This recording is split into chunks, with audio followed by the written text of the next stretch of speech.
ఎందుకంటే చంద్రబాబు నాయుడు గారు చీకట్లోనే చిదంబరం గారిని కలుస్తాడు, కలిసి గొప్పగా మేనేజ్ చేసుకుంటాడు. అది చంద్రబాబు నాయుడు గారి నైజం. ప్రజల కోసం ఎప్పటికీ పెట్టడు అవిశ్వాసం. ఆయనకు లాభం ఉంది అనుకుంటే తప్ప ఎప్పటికీ అవిశ్వాసం పెట్టడు. ఈ రెండు పార్టీలు కలిసి నీచమైన కుమ్మకు రాజకీయాలు చేస్తున్నాయి. ఈ రోజు ఒక ప్రజాస్వామ్యంలో ఒక ప్రతిపక్షం, ఒక ప్రభుత్వం ఒకటి కానేకూడదు.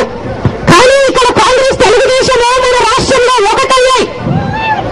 ఇంత కష్టకాలంలో ఒక ప్రభుత్వము, ఒక ప్రతిపక్షము ఒకటి కావడము మన రాష్ట్రానికి ఒక శాపము. కానీ అలాగే ఉన్నాయి ఇప్పుడు రాజకీయాలు. ఎమ్మెల్యే ఎలక్షన్లలో, ఎమ్మెల్సీ ఎలక్షన్లలో ఇద్దరు కలిసి ఒప్పందాలు చేసుకుని ఒకరికొకరు సహాయం చేసుకుంటారు. మొన్న ఎఫ్డీఐ అనే బిల్లు కేంద్రంలో కాంగ్రెస్ ప్రవేశపెడితే చంద్రబాబు నాయుడు గారు ఎన్నో లక్షల మంది రైతులకి, చిన్న చిన్న షాపులున్న వాళ్ళకి ఎంతో నష్టం జరుగుతుందని తెలిసి కూడా వాళ్ళ